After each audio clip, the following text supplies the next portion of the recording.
Hey everybody, thanks for joining us. Sorry about these technical issues. Hopefully it won't affect things too much. Unfortunately, it means that I'm not going to get my speaker notes here, so I'm going to be doing this from memory, which is going to be very exciting. So let's get going. I'm Noah Falstein. I'm Chief Game Designer at Google. This talk is called Transmogrified Reality. I've been doing this for a very long time. I want to welcome you all to GDC. This really feels, for those of us who've been coming for a long time, like an extended family gathering. I've been in the games industry for 35 years as of this last February, and this is my 28th GDC. So it's really nice being back here, and happy to have everybody here. I'm curious, how many of you are coming to GDC for the very first time? Okay, and how many have been here for 5 years or more? All right, and 10 years or more? I see some familiar faces. That's the thing. The farther back I go, the more people I actually know, so very reassuring that way. Well, I'm going to be talking about this new thing that I'm currently the only one calling Transmogrified Reality, but I think I'll explain that in a bit so we can get through. And I'm also going to be giving you surfing lessons, which is also going to be really interesting because I've never actually surfed in my life, so take that with a grain of salt, or an ocean of salt, as the case may be.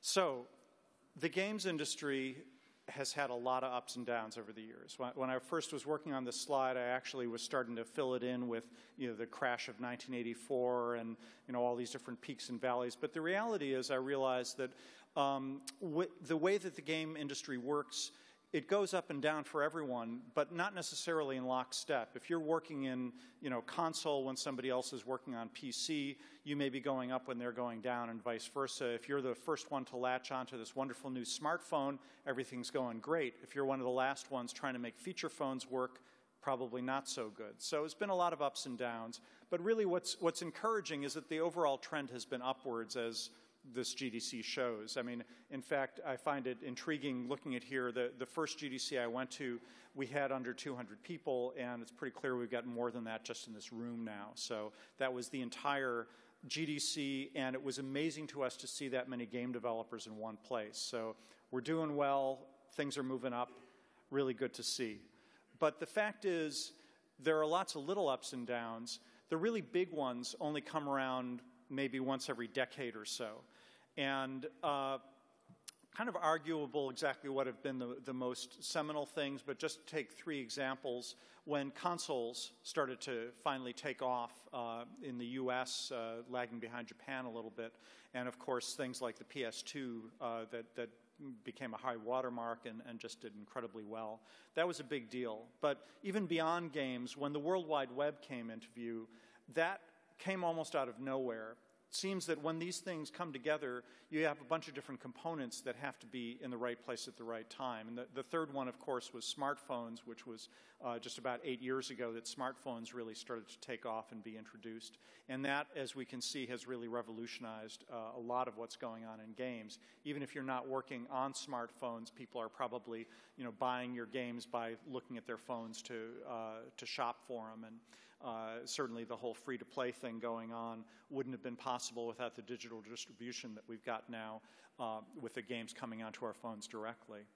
So these really big innovations are rare, and it's very lucrative to catch them if they do happen. It can actually be pretty disastrous if you miss it when it's coming and you're the last one to switch over. But this particular new one I call Transmogrified Reality. And I spent a little bit of time with Thesaurus, actually an online thesaurus, because we've got the World Wide Web, and that was the last, or a couple big innovations ago. And transmogrify is a great word. It means to transform, especially in a surprising or magical manner. And that just felt right for what I'm talking about, because we've had virtual reality, we've had augmented reality. Each of those is slightly fuzzily defined, and both of them have been around for a very long time. That, again, I hope I'm not doing too much of the old guy bringing back the memories, but that's one of my roles here. And in 1984, I was working at LucasArts, actually Lucasfilm Games, before it became LucasArts, and one of our tools guys there had a whole bunch of friends who were doing crazy things, and one of them was a guy named Jaron Lanier, who had just invented this visual programming language, and the way that he manipulated this visual programming language was with something he called a data glove. That was a glove he put on with a lot of wires, and it let him essentially move his hand, and the gestures of his hand were like reaching into the screen. Not a big deal now. In fact, now we do it with, you know, like leap motion, and you don't even need a glove. But at that point, it was just revolutionary. And the thing that was kind of comical about it is he was gesturing at the screen, wanting to show us this visual programming language, and we were staring at the glove because we thought that was by far the coolest thing about what was going on. And that idea of reaching into a virtual world and eventually coming into that virtual world, or as they say in the Matrix, you know, pulling the world over your eyes, that's been something that's been very compelling to us for a long time. That reading science fiction books about it many years ago, then watching you know, TV shows and movies, Star Trek with the holodeck, or the Matrix showing what happens when you really get to a higher level, and a lot of that was also inspired by books like Neuromancer and the whole cyberpunk thing. So the real thing about transmogrified reality is the idea to seamlessly mix reality and virtual images together. We're not quite there yet, but I think, and I hope I will show to you today, that we're really at the point where it's important to start moving in this direction and getting ready to understand how all these component pieces work, so that as they come together, you're ready for that next big step. And of course, know how to surf. So there are a lot of different approaches to this. There's the standard virtual reality and augmented reality stuff, and I say standard, but of course there is no one standard, but the idea of virtual reality as something taking over your entire view, and augmented reality as being able to pop up virtual images in, you know, usually on a screen that you're watching in front of your eyes, but let the real world through as well. And there's also various mobile and non-mobile forms of this. Lots of different companies have been announcing recently. I'll get into some of that in a bit. But first, let's think about the components that are coming together here. With each of these previous innovations that we've had, for example, when you think about smartphones, well, actually, let me go back to game consoles. You needed processors to get powerful enough and cheap enough to be able to be something that people could afford to buy in this box in their home. You needed televisions to be good enough, and there to be even, you know, color TVs, which in the 80s when this happened, there were still black and white TVs out there in a lot of homes. You needed to really move into this new phase where the pieces were all there so that when game consoles came together, it was ready. It was even a bigger thing when the World Wide Web came along, because you had the pieces like the internet that had been around for many years at that point, but was basically a data and text only thing. And you had graphic cards which had been pushed to a higher level, mainly because of the games industry. And you also had modems, which again, mainly because of the games industry, were starting to allow people to have a consumer level device that could allow them to communicate online. And all those pieces were finally at a maturity that then they could be combined. And within a year, I remember from some of the first web browsers, I was seeing URLs on the sides of buses, and that was a sign for me that this is something that had really come.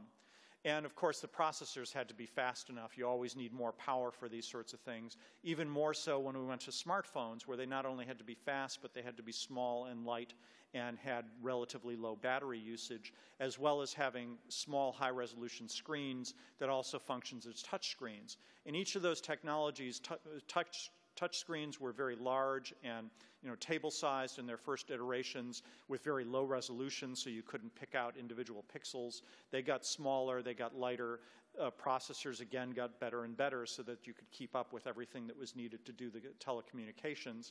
And of course, we had the digital phones that were necessary before you could have a digital phone that actually had a smart screen and a full computer on it. So those were the previous ones. Now we've got the work that people have been doing in augmented reality and virtual reality. There's a lot being done with not only head-mounted displays, but the sensors involved in them, and I'll get into this a bit more.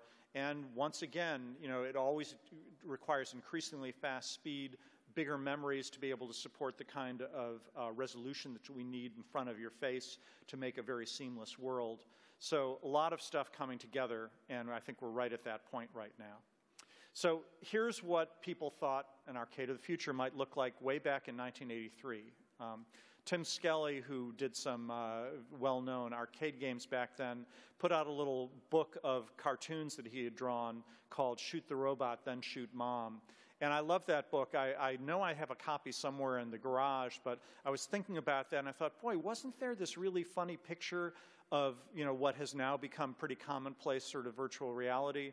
And I actually looked Tim up online and was able to get this picture from the book there. And as you can see, it doesn't quite look like this, but he was pretty much on target considering this was over 30 years ago, and captured also the reaction that people have to how silly it looks to have these things strapped over your heads. But it was interesting to see that as long ago as in 1983, people were thinking about how to wrap that world around your face. And as you see here, even be able to move in it. I particularly like that guy, with his arms out there. Frankly, having a VR that is not tethered, where you can really feel like you're flying, has been one of my longtime dreams. And I'd love to even have something where you could be tethered from the ceiling by springs, so you could get that sense of being a bird and have some sensors on your arms to see when you're flapping them. But we'll leave that to some of you to develop these things. So, where are these component technologies now? Well, I work for Google, and I don't want to make this a Google show, but I'm not at liberty to show you the details of what everybody else is doing. What I'm going to do before I dive into some of our Google stuff is mention some of the other technologies that I think are really worth looking at and that I would strongly recommend that you check out. First, obviously, is Oculus Rift, and they've gotten a lot of press and a lot of attention, and deservedly so. They have some amazing people working there, and they've come up with some great technologies that I think have convinced a lot of people that virtual reality was finally ready for prime time after so many false starts over the years. Reminds me of one more old guy story. When there was an earlier range of VR devices out there, they didn't work really well as VR devices. But there was one company I remember that managed to keep going for a year or two longer than the others, because they found that they could actually sell to dentists' office who were using this strap-on display to let the patients watch movies and still have their faces worked on, because otherwise if you had the movie and in front of you was your dentist with a drill, it wasn't a great movie. And if you were watching Marathon Man, it was a really bad thing to do. But with these goggles, even though they were just using it to show you a video, that was catching on for a while. Anyway, because of that and because of the failures like that, it took a lot of convincing for many of us. I was a skeptic as recently as a year ago that we were really ready for VR yet. But what Oculus has been doing really impressed me. And with Samsung Gear VR now, they've made a mobile version of that.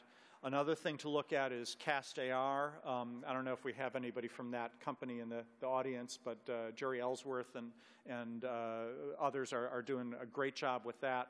That's worth noting because Cast AR uses an inexpensive reflective material. If you're not looking at that material, you don't get the right illusion. So it's very limited in that way. But on the other hand, if you are looking at that material, it can do stuff that none of the other systems can do quite easily. And that will be shown here, I think, at GDC. I don't know if it's public. I just know it's being shown publicly here, but I expect so since they've been showing it publicly at quite a few other shows. And it's interesting looking at the contrast between their approach and Oculus's approach, or for that matter, what we're doing at Google with Project Tango that I'll get into a moment. And I also want to put a shout out to our Project Cardboard, which is our main VR effort right now. How many people here have heard of Project Cardboard?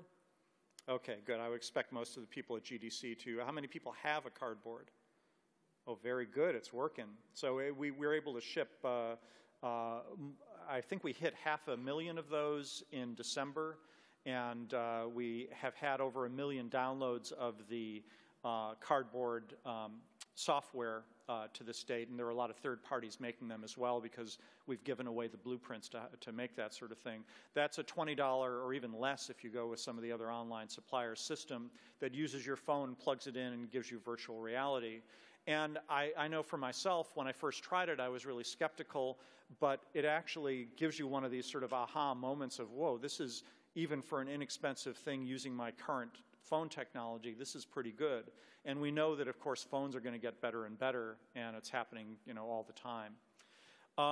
So let's see, who else am I leaving out? Well, Magic Leap, they haven't talked a whole lot about what they're doing, but they have this operation down in Florida that's doing some amazing stuff.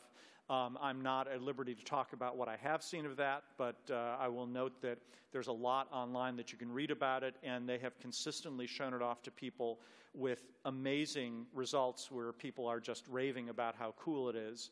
So I'll leave it at that without saying anything on my own part. And of course, Microsoft with their HoloLens announcement, that's getting a lot of attention as well. I haven't had a chance to see that myself, so I'm not going to be able to back that up. But I love the fact that that really gets in the spirit of what I'm describing as transmogrified reality, where they do virtual reality, but you don't just see an image sort of floating, partially obscuring something. They're showing, at least in their demos they've showed, these really solid images that are registered to the real world, which is a hard thing to do. One last, no, I'll probably leave it at that. There are other announcements that you may have already heard. I think there will be more later in the show, and I'll go on from there. But I want to talk a little bit about Project Tango just to give you a sense of what's possible and why I think it's an interesting technology to consider before we get to our surfing. I haven't forgotten that part. So I'm going to, hopefully I don't break the system here, but I'm going to try and run our video. Let's see, where is let's do that one. Let's see if I can go full screen.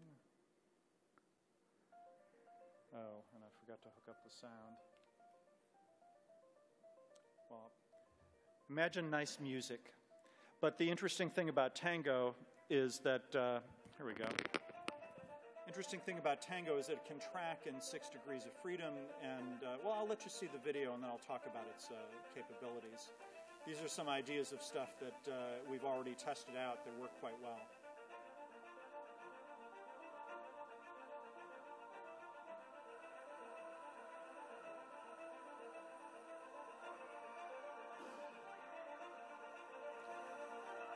Take a look at how accurately the little cone there is tracking the motion of what's going on as they go through the roller coaster.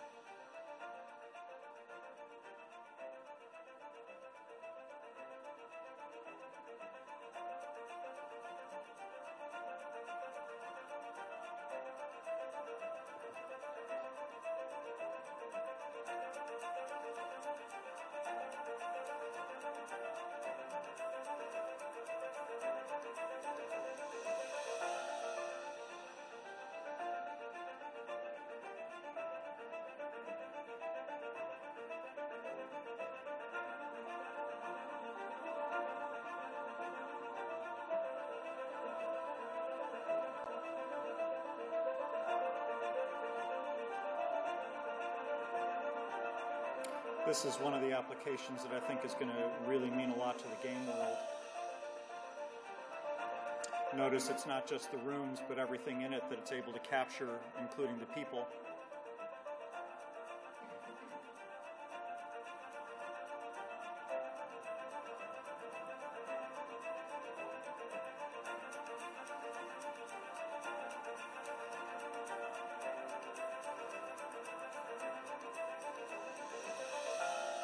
Anybody here seen The Unfinished Swan? I always think of that when I see this demo.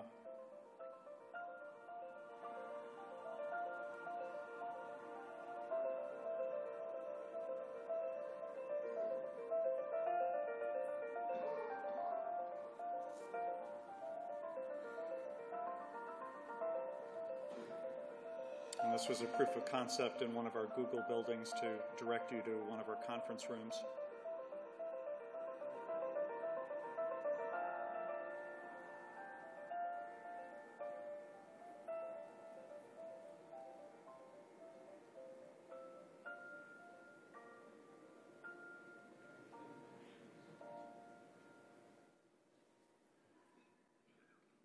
Okay.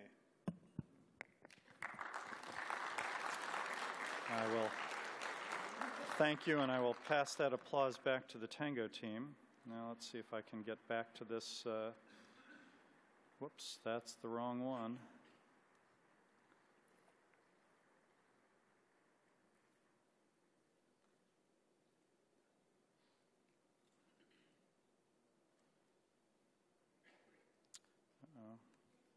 Wait a minute.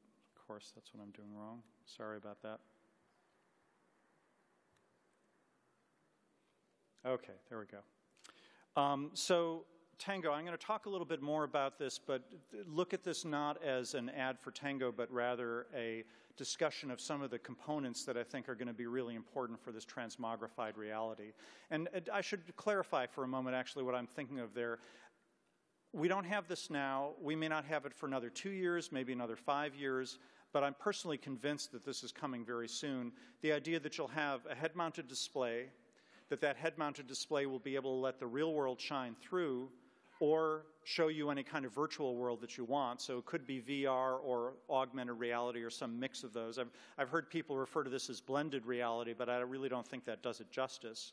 And I think quite importantly, it needs to be mobile. It can't be something where you're tethered to a computer, or stuck in a room that has to be, just one room and pre-prepared in some laborious way for you to do this sort of thing.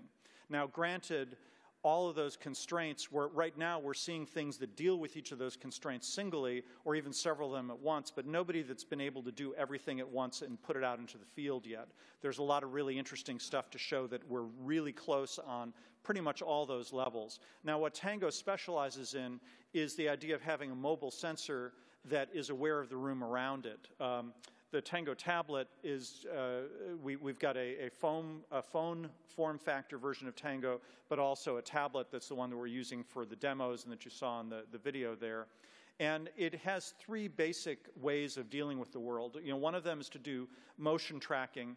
It's got 6 degrees of freedom, so it not just rotates like a phone does, but it can tell whether it's being moved left and right, up and down.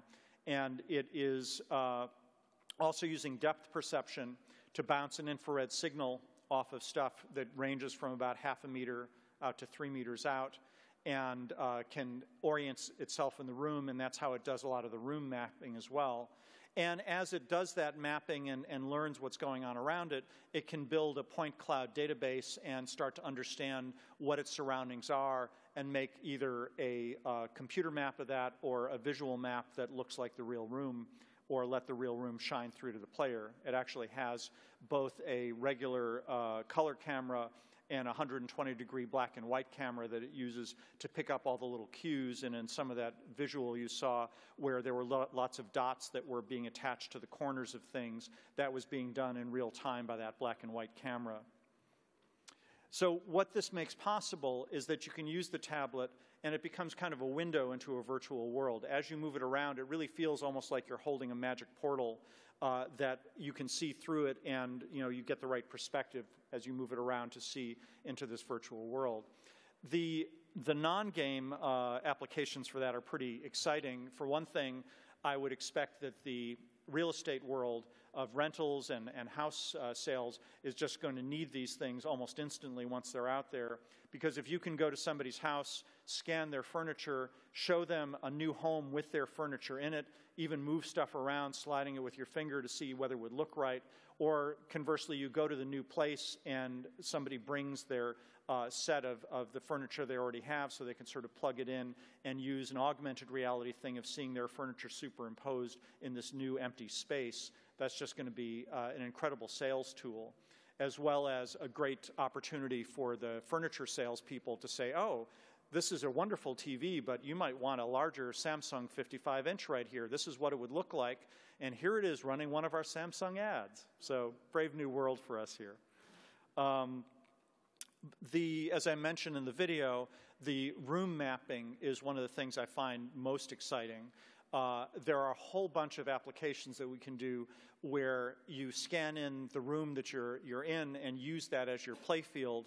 Either, and really you can do this in so many different ways that I can't enumerate them now. Just to give you a sense of it, though, you can actually be taking a desktop, for example, and have it register where that desktop is. And as you look through your Tango device, you can actually see an army marching to battle, or possibly you use this with a dollhouse and you can see animated characters that are moving through the dollhouse that you can interact with now, and that as you move this window to look at it, they stay registered in the right place within the dollhouse and it can interact with you.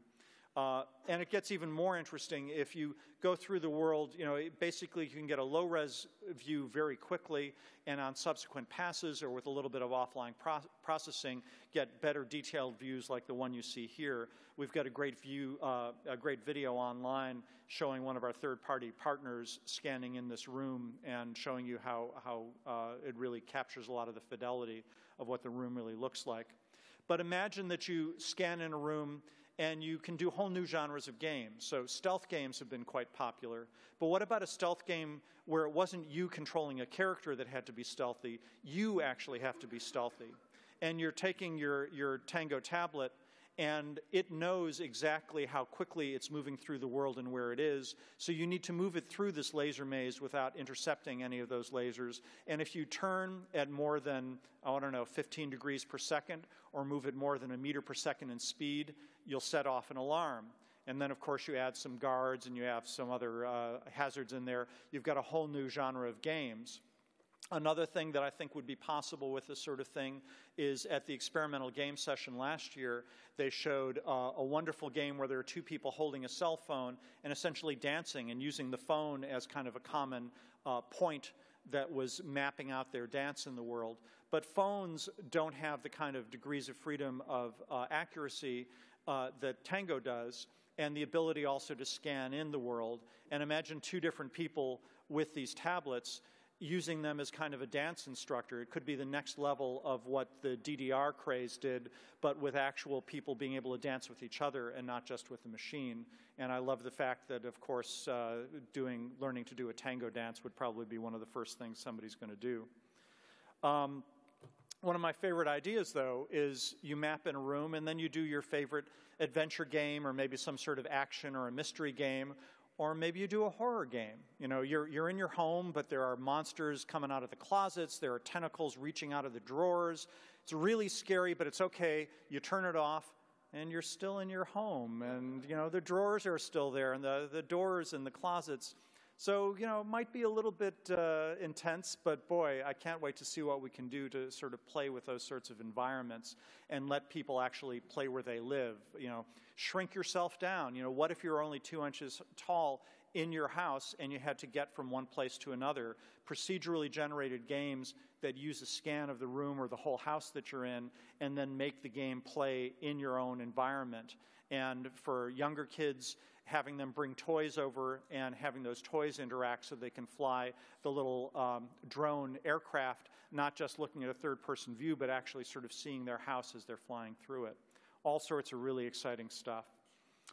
And to go with this transmogrified reality idea, if you imagine even something like our current Tango in a head-mounted display, it can show you the visuals of the world just through the camera coming through, or it can show you graphics, and it can use the 3D display to say, oh, there's a table here, but we don't want to be in your living room. We want to be out somewhere in Tolkien's world. So we're going to have this be a tavern with wooden walls, and we're going to have a rock table in front of you. And your friends there, we'll capture them in real time too, but we'll make Timmy look like an orc, and Janice will be an elf. And you'll basically be able to kind of transmogrify people and surroundings in real time. Now, I don't guarantee that this can be done right now, but it seems clear to me that we're moving towards that, and the only thing slowing us down is, in fact, processor speed and resolution, which, as we all know, gets faster all the time, and there's lots of reason to expect we're going to be close to it. And as I mentioned before, we also have over 500,000 of these cardboards out there that are a very inexpensive way to get up to speed on some of the basic problems of VR. So we've got some stuff out there. There are many things that Oculus and Samsung and Microsoft, all these other companies are doing. But at this point, maybe you're thinking, well, this is kind of interesting, but I don't think I'm really ready for this now. And it's time for the surfing lessons. So basically, I don't know a whole lot about surfing. I'm a game designer, though, so I've learned a bunch about what I need to for this talk here. Some of the basics are that if the wave is coming and you're too late, you watch that big wave go out in front of you and you're still paddling and you've missed it. If you're too early and you go out before the wave's there, it can just be a tiny wave. You might have missed the biggest one, or maybe the big one comes behind you and overtakes you and tumbles you. And if you get it just right and everything works really well, then you can ride on to fame and fortune and success. So in order to do that, I've got a simple scene here. The idea is that what I've just described of this new idea of transmogrified reality is really a wave coming through. And it's not even one wave. Waves, in fact, in the real world tend to travel in groups. It turns out it's a myth. I had heard that there are groups of 7 waves, and the 7th one is the biggest one. It's not quite true, but they do tend to come in groups, and really big waves come in groups of really big waves. And I think that's a great analogy for what happens with our industry. When something like smartphones comes out, or this transmogrified reality, there's more than one chance, but there's not an unlimited number. And you can catch that very first wave. Sometimes people do better by catching the second or third. When consoles started to come out, it turned out that the second or third wave was the biggest one we had up to that point, up to this point, in terms of number of units out there. So nothing wrong with starting early. You actually get more practice, and one of the things that's come up in several of the sites that I looked at was urging people to just get out there and start surfing the waves, because like anything else, you can't learn how to do it well unless you try and fail and try again, and that's been covered here at GDC many times. If you aren't brand new to the industry, you know what that's all about. So there's nothing wrong with trying stuff, but you do want to be able to try and time it so that you are ready for those really big waves when they come. If you're a little bit too late, you think, well, I think I've got it, but let me wait and see, or I'm going to take a little bit more time to learn more about, how to get the full 360-degree view, or this tracking is pretty complicated. Let's spend a few more months working on tuning it up. You might actually be one of the people that just misses it, and you could sort of see it slipping away. And in this analogy, funding is a lot like paddling. You have to do it. You have to get up to a certain speed to catch these waves. And if you run out of funding or you stop paddling too early, you're in big trouble. And if you start paddling and run out of energy and the big wave hasn't come, that's a danger too. And the people, though, that you could just barely see their head sticking up there, they started way too late. You don't want to be one of those guys. But there's plenty of room on the wave. These are 2 people that could make it. The one off to the side there is just getting up on their board. It's not quite clear whether the wave will break the right way for them. The other one that's closer to the person who's already standing up near the center is doing pretty well. But the fact is, you can be in the right place at the right time. You can have everything right. And there still is a factor of luck to success in surfing, I think, as well as in game development. And you do need to get everything right, get your timing right, catch that wave in order to be this person that has that chance to get lifted up and shoot through there. So bit of a stretching an analogy there, but I think there's a lot of relevance for it. And the main thing I wanted to say is that in order to be prepared to catch that big wave and really use it well at the right time, you can't wait until everything is going well, and there are great SDKs that show you exactly how to do that, because that is definitely one of the times where there are going to be people way ahead of you that have made the first, even the second and third great transmogrified reality apps out there and are making all the money, getting all the attention, getting new funding, and you're saying, wait, but I've been preparing, I'm almost ready. So don't wait too long. Work on those components. It's one reason why I'm urging everyone to see what's here at the show. This is really the GDC of virtual reality and augmented reality. There are lots of things to see out there. Each of you comes from a different kind of background. You're going to have different strengths and weaknesses as an individual, as part of a company, and one solution may be right for you, another will be right for someone else. If you're a big company betting on something that has already a lot of backing and is going to be aimed at a very expensive system that you want to finance and basically use your might and power to do it, that's great. If you're an individual or a small company, you may want to look at the smaller, less inexpensive systems that are already out there now and get up to speed. There's really quite a range out there, and I can't answer it blanket for all of you, but I do know that this really exciting time is coming.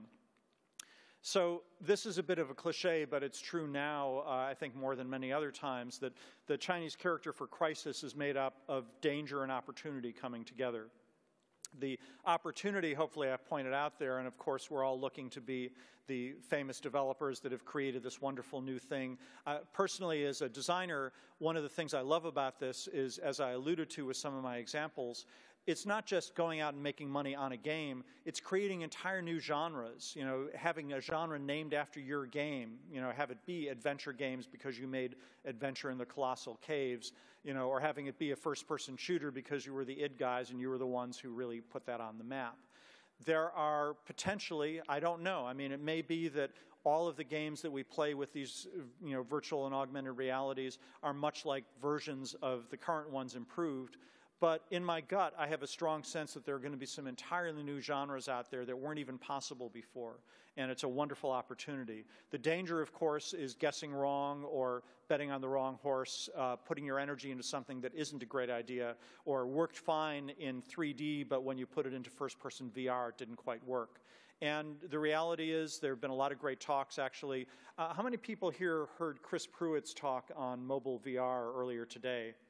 I would recommend taking a look at The Vault for those of you who haven't seen it. He gave a great step-by-step talk through of what he did in adapting a 3D game to a 3D VR game, and it just reinforced for me that it's not only the right time, but there are some really interesting lessons that we need to learn, and he put out a lot of those lessons that were, in some cases, quite surprising just to share, because that's one of the great things we do at GDC.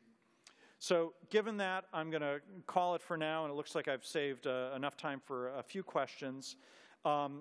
Feel free to tweet about this, to connect with me. Please do fill out the response form when it comes through. And if you want to connect to me and talk to me about this later, I like to use LinkedIn as a way to log into people, and you can link with me, and then you'll get my email address, and we can correspond that way. But please do send a little request explaining why you're doing this, because I get a lot of random LinkedIn requests too, and I don't like to say yes unless I know it's somebody who's actually a valid game developer. So, questions? Hi. So I'm wondering what pretty much any of the companies that you mentioned that are working in this, not just Google, but also, you know, Cast AR, Oculus, all these guys, what do you think they can learn from Google Glass about getting this technology, this sort of technology, out into the world, into the public reception? Well, it's an interesting question. Those of you who saw me last year saw that I was wearing Google Glass, and I wore it for over a year, and it was actually a really interesting experience. I'm one of those people that actually was enjoying it, and particularly at work, I found it almost invaluable. I've been bemoaning not having it here at GDC because one of the things you could do is that just with one tap and one swipe, it would bring up your entire schedule of the next several things that were popping up. And boy, you know, it seems like pulling your phone out of your pocket is not that big a deal, but believe me, not having to do that was just great, you know, and the ability to also have that kind of mobile operating system is very useful. Well, we learned a huge amount at Google. Contrary to some popular press out there, Glass isn't dead. It's been moved into another group, and they're working on some stuff, and I can't say what's next. But I will say that one of the things Google does is we publish a lot of stuff open source. There will be a lot to learn from what worked and what didn't work with Glass. One of the lessons I think is pretty obvious is that if you want a headset that's going to reach out to the public, you need to be concerned with how that looks and what people's perceptions are as well. And I've seen, you know, I think we've already made a bit of an impact when I see what other companies are doing with their head mounts. And, you know, rest assured we're thinking about that ourselves. I guess the last thing I want to say is, having seen some of the inside development going on and tested a lot of stuff that never got released to the public, head-mounted displays and interacting with the real world are actually really hard things to do well. And we had a lot of very smart people at Google working at that, making a lot of progress. And even so, it took a lot of time and wasn't perfect. So I think there's a lot to be learned still there. Thank you. You talked a lot about adding. But what about removing objects from the environment? Well, it's a good question. Is it possible to remove objects from an environment? I would say I was going to say absolutely, and the fact is I haven't actually done it myself, so I shouldn't say absolutely. But consider the fact that I've shown that we can scan in environments, we can match the motion of the tablet that you're viewing through, or the glasses you're viewing through, to lock into that environment. One of the things that I think would be certainly the first thing I would try, let's put it that way, is that let's say you scan in your dining room with all the chairs in place but with no people in it.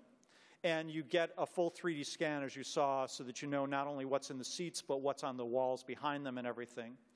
And then you bring in people, and you have them sit down. And the scanning system can now capture the people. You can have video to show them through. But you could also potentially selectively say which pixels are not like what I thought was here from the scan I have in my memory of what it happens when this chair is empty. And it seems to me that you should be able to do essentially a sort of Harry Potter invisibility cloak. If one person, think about werewolf games where you don't even know. You're sitting there and you've got the head-mounted display and it looks like there are 5 people in the room, but there are actually 7 and 2 of them are invisible. Or possibly the 7 people see different people as invisible or not invisible depending on who's there. Think about the kind of gameplay there. So yes, I think it's possible, even with a living being that has soft edges and is moving around, but I haven't tried it personally. I haven't seen it demonstrated yet. I've seen a lot of the components, again, that convinced me that we're very close to being able to doing something like that. That may be one of those things where, as with other game innovations, we may have to cheat a bit and cook the rules of how to do it. And certainly, it's going to be fun to see what people come up with along the way. Thank you. I have a oh, sorry, yes. Okay. It's very bright lights. It's hard for me to see who's out there. No problem. First, congratulations for the presentation. It seems like interesting. I actually would like to thank you. I work for Microsoft. Part of my team has developed HoloLens. So thank you so much for mentioning the project. My pleasure. I mean, it's one of the things I love about GDC is that we're all here trying to make all the games better, and if that can help you guys, more power to you. Cool. I'm curious. You guys thought that this project Tango has some kind of localization services, but is this like based only on the camera data, or you guys are using some the Wi-Fi signal and other let's say technologies like the GPS and so on? Or? So the question, as I understand it, is the Tango based only on, sorry, on what? Yeah, you said that you guys have localization data. You can localize inside buildings the user, right? So is this based on the camera data alone, or you guys are mixing? It's based on everything we have that we can use together. So, for example, and this is all public, we've released the API to developers, and there's quite a bit on the Google site. If you just Google the term Project Tango, you can read up on a lot of this. And you can sign up to be a developer. The process, though, is that it's a combination. Hey, I'm not saying that we'll necessarily send one out right away, but anyway, the camera is a, and I am a game designer. I'm not a technology guy. So actually, let me leave it at the fact that I know that we use as much data as we can, including the accelerometer and gyroscope in the unit, which is actually better than the ones in standard phones, as well as what we see with that 120-degree camera to look for edges. When you saw the video, there were lots of little points of light, and those were all when the camera recognizes corners or things that it can peg and hook into those. And of course, we also have a 3D sensor, much like one might say a Microsoft Kinect, that can actually bounce the infrared off and provide extra data, so stuff that looks like it's close may actually be far away, and this can actually disambiguate some of those things as well. And then it brings all those things together into the mapping API so that it can figure out how to build that map over time and successively refine it. As you saw when it was moving through that room and scanning it, each time it walked by, if it walked past a table from one direction, it wouldn't know what was behind it, but when it came back, it knew enough to sort of fill in the blanks as you go. And because you're seeing that in real time, you can almost paint the room simply by moving the tablet around and looking for any parts that haven't really been colored in yet. Okay, thank you. Yes. My question is actually kind of an extension of his, which is in your project, are you able to project, not inside of a room, not using sensors as far as scanning, but outside, using GPS and the other sensors to project images where they should be in physical space outside? Sure. Well, the way that Tango works specifically, and I'm not pushing just our technology, but that's the only one that I can answer that question to. It uses, as I said, the camera data. So if you're looking up at a blue sky, for example, there's no points for it to latch onto. But if you're outside and you're in a park and you're moving around through a park, in fact, you saw the demo there of somebody riding their bicycle with a Tango unit attached to it, and it was mapping and registering quite well there. So in an urban landscape, it works quite well. Another area where it doesn't work that well is, and I'm saying this here because I quite understand, if you've got really bright light shining at it, the cameras and the infrared both get a bit confused by that. So if you're mapping a room that has a bright light lighting it, you'll get this sort of black hole around that light, and you'll need to do some touch up at the end to fill that in, or turn the light off and be able to film it that way. So in a similar way, trying to move a tablet and look at the sun, I think it's going to blast any sensor that's out there. But what you're asking is, in theory, at least possible under the right conditions, and I don't know what those conditions are. I do know that we have at Google the Ingress, the Niantic Labs group doing Ingress, and they're very interested in this sort of thing. They've recently ported that to Google Wear so you can have it on your watches. Right. And can't speak to stuff that hasn't been announced yet, but we do talk to each other at Google about all these different projects and try and make them work together. In terms of mapping objects into 3D space outside, are you guys using any kind of latitude, longitude, and altitude in order to project into? Well, I guess the simple thing is to say I don't know for sure. We certainly have access to that data.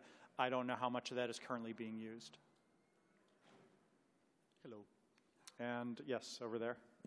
Thank you very much for your talk. I think this is a good opportunity to blend with other research communities. There is at least 2 conferences, one in virtual reality, one in mixed and augmented reality, that it will be really interesting to see if we can collaborate with them. But my question goes, why another term? Why don't you think that this is augmented reality? I'm sorry, I'm having a little trouble. Why you don't use augmented reality for this instead of the Transmogrified, which is, I think, very difficult to pronounce. Yeah, sorry about that. To be absolutely honest, it's because if I called this talk Augmented Reality the Next Step, it would sound much less mysterious and interesting. But I really do think that it goes beyond that, because if I'll give a shout out to somebody else here. Has anyone tried the Oculus Crescent Bay? That level, and they're not the only ones doing this sort of amazing stuff, but you get to that level, it feels really different. It's not like what I've seen before with augmented reality or virtual reality, and I think calling it by those same names is kind of like, when motion pictures started to have voice in them, they called them talkies. And we don't call them talkies anymore. You just accept that they talk, and now they're movies or films. And I think that's going to happen, too. It may well be that virtual reality in the future will simply be the term that encompasses augmented reality and all the kinds of magic I'm talking about. But I guess the point I wanted to make is that I really feel that we're at a point where the technology has made a truly magical feeling experience possible. If you read about Magic Leap and what they're doing, they chose that name very well. There are a lot of people that come out of that, the demos that they have, and feel that they've just seen something unlike anything they've seen before. And that's really what I'm trying to capture. I have to admit, transmogrified, it's a tough word to wrap your mouth around, but I just liked the way it sounded, and it was, frankly, a little bit more of a marketing thing. but the reality is it definitely is something new and exciting and goes beyond just calling it augmented reality. Feels to me like, you know, calling your latest you know, Tesla car a horseless carriage of the next generation. You know, it doesn't really do it justice. Yes? Hey, Noah. Can you comment on the persistence of scanned data, as in this is a device, or not just Tango, but these kinds of devices have GPS and point cloud scanners, so you could make a persistent, you know, growing map of the world, basically. I was wondering if you have any thoughts about that. So the area learning capability I mentioned is something that is part of the Tango API, and it's quite useful for successively refining your data there. And I guess I should put in that we're also, all through this, we've been extremely concerned about privacy and having people opt in and not sharing that data, you know, unless you explicitly say that you want to. So, you know, to play with a friend so that you can both be in your own homes but sort of play in each other's houses virtually, for example. But yes, that is built into the system, and it's actually part of what, and I should have given him a shout out before. The man behind Tango really started all this off was a guy named Johnny Lee. And I think a lot of you, if you don't even recognize the name, you'll remember that when the Wii had first come out, he did some interesting experiments with strapping the sensors for that on there and creating a 3D system, you know, almost overnight that really was the basis of a lot of the thought of what he did in this sort of thing. And he has, right from the beginning, wanted to figure out how to capture that area information and build up a good map of it. Thank you. Right? Whoops. Are we on there? Testing. There we go. Okay. Sorry. Let's apologize if you covered this, but is Tango a reference design, a product, a proof of concept? Oh, you know, thank you. I really didn't explain that. So right now, it is a functional development system. We've got about 1,500 of them out there in the hands of developers. If you stop by the Google booth at the expo floor tomorrow or the rest of the show, you can sign up, or you can sign up online for that. But I think at the booth they can whitelist you to you know, get on the email list right away. There are not consumer devices yet. We haven't announced when that will happen, but we're working with partners to get consumer devices in people's hands as well. But at the moment, there's actually been several generations of developer systems that have been in the hands of developers you can find online and talk to, and in fact, there are quite a few of them here at the show, and we're showing them off in the booth tomorrow as well. Sounds like a reference design at this point. You're going to look at other people to manufacture them? Yes, that would probably be a fair way of putting it. Awesome. Thank you. Sure. Dan? Thank you, Noah. Thank you for showing us where Tango is and for the tantalizing hints at where it might be going. I'm confident it's a great fit for one project I'm working on. I want to draw you out on how you interpret VR in that term. You know, my perception of you're talking about VR, virtual reality, generally refer to, you know, things that put me visually into a space. Yeah, I guess the simple way I look at it is thinking of virtual reality as taking over your whole vision with a virtual view that is hopefully synchronized to your movements, right, and all augmented as being letting the real world shine through to some degree. I perceive that as like an accurate statement of what it means today, but since you mentioned, you know, Mr. Lanier, and I'm remembering when his VR ML was a thing, my perception is, you know, virtual reality used to be you know, haptic feedback devices, and then before that it was actually real-time 3D rendering on a cathode ray tube. So you know, my personal definition of VR is when I can't afford the peripheral. And so I think you're wise to avoid it because it's sort of aspirational. Like AI is when the problem's too hard to just put it in your game logic. But you know, do you see that shift in VR as a slippery thing? It's a really good point. I mean, and that really is the serious part of why I was using a made-up name of Transmogrified Reality. Is I feel we are moving into something new that deserves a new name, and I very much doubt that my name will be the one that will kind of propagate out there. But you know, I'm also reminded Jesse Schell gave a talk about the gamepocalypse, and when that was covered and somebody coined the term gamification based on his talk, suddenly everybody was talking about gamification. So I do think that if a new word is needed, it will emerge. But sometimes, you know, even to go back to my movie analogy, We don't call them color movies now, but they did at one point when they started using color, because you just expect that. Now we talk about black and white movies, when at one point that was what a movie was. And it may well be, it's already happened with VR, as you described, that that term used to mean something different, but it's mutated, and it may simply mutate again. We'll find out in a few years. Just because we both respect Jesse Schell, can I just say for the record that he publicly does not like the term gamification for the many serious self-programs. Oh, yeah, it's a very good point. Jesse Schell, and actually, if anybody wants to hear what a lot of us think about gamification, look up gamification and Ian Bogost, and I think the first hit will explain it quite well. And all right, let's do this one last question and then wrap it up. How does Tango compare to LiDAR in terms of LiDAR? Resolution? I have no idea, sorry. Has anybody tried to like strap one to the bottom of a plane or something? You know. And if not, who do I need to talk to? Because that would be cool. I'm happy to send you the data. Well, what I do know is that the effective range of what's on Tango now is about 3 to 4 meters. So probably not so good for planes, you know, unless you want them to crash into things a lot. Pass All on right, that. thank you very much, everybody.